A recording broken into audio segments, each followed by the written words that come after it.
Hello guys, എല്ലാവർക്കും പുതിയ വീഡിയോയിലേക്ക് സ്വാഗതം. ഗൈസ്, അപ്പം നമ്മൾ ഇന്ന് നോക്കാൻ പോകുന്നത് ടൗൺ ഹാൾ 60യുടെ ഒരു സ്ട്രാറ്റജിയാണ്. ഗൈസ്, അപ്പോൾ നമുക്ക് ഇതിൻ്റെ ട്രൂപ്പ് എങ്ങനെ വരുന്നത് നോക്കാം. അപ്പോൾ ഈ അക്കൗണ്ടിലെല്ലാം ലോ ലെവലായിട്ടുള്ള എക്യുപ്മെൻ്റ് ആണ്. അപ്പോൾ നമുക്ക് ലോ ലെവലായിട്ട് എക്യുപ്മെൻറ്റ് യൂസ് ചെയ്യണവർക്ക് ഈ സ്ട്രാറ്റജി ഭയങ്കര യൂസ്ഫുള്ളാണ്. വാറിലൊക്കെ ആണെങ്കിൽ നന്നായിട്ട് കളിക്കാൻ പറ്റും. അപ്പോൾ നമ്മൾ ഈ ആരോ കാണിക്കുന്ന ഭാഗത്തോടാണ് ട്രൂപ്പ് എല്ലാം ഡിപ്ലോയ് ചെയ്യാൻ പോകുന്നത്. എന്നിട്ട് ക്യൂണിനെ ഡിപ്ലോയ് ചെയ്തിട്ട് ഒരു സൈഡിൽ നമുക്ക് റിസ്ക് ആയി നിൽക്കുന്ന എയർ സീപ്പർ ഡിസ്ട്രോയ് ചെയ്യണം. എന്നിട്ടൊരു കോർണറിൽ നിന്ന് സ്റ്റാർട്ട് ചെയ്യണം. അപ്പോൾ 2-3 ഡ്രാഗൺ ഒരു കോർണറൊക്കെ ബാക്കി ഡ്രാഗൺസ് സെൻറ്റർ പാത്തിലൂടെ പോകുന്ന വിധത്തിൽ ഇറക്കി വിടണം. കൂടെ ഗ്രാൻഡ് വാർഡനും മീനിയൻ പ്രിൻസിനും ഡിപ്ലോയ് ചെയ്യുക.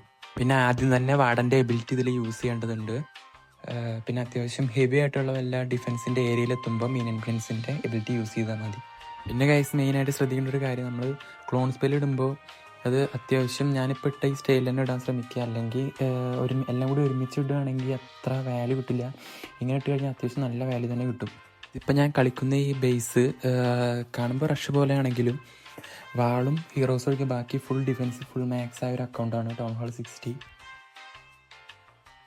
അപ്പോൾ നമുക്ക് ഇനി ബാക്കിയുള്ള ആർസിനും കൂടി ഡിപ്ലോയ് ചെയ്യാം.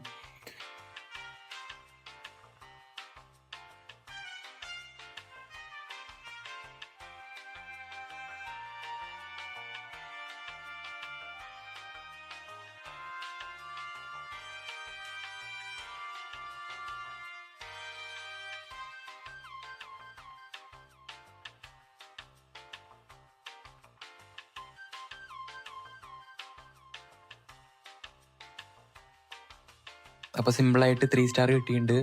പിന്നെ വാറിലുള്ള ഒരു അറ്റാക്ക് കൂടി ഇതിൽ ആഡ് ചെയ്തിട്ടുണ്ട്. അപ്പോൾ അതും കൂടി കാണുക. ബാക്കി 2-3 ഫ്രണ്ട്ലി അറ്റാക്ക് കൂടി ഉണ്ട്. അപ്പോൾ വീഡിയോ ഇഷ്ടപ്പെടുകയാണെങ്കിൽ ലൈക്ക് ചെയ്യുക, സബ്സ്ക്രൈബ് ചെയ്യുക. നമ്മൾ ഇതേപോലെ എല്ലാ ടൗൺ ഹാളിൻ്റെയും സ്ട്രാറ്റജികൾ എക്സ്പ്ലെയിൻ ചെയ്യുന്നതാണ്. അപ്പോൾ ഫ്രണ്ട്സിനെല്ലാം ഷെയർ ചെയ്യുക.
ഗൈസ് അപ്പോൾ ഇന്നത്തെ വീഡിയോ ഇത്രയേ ഉള്ളൂ.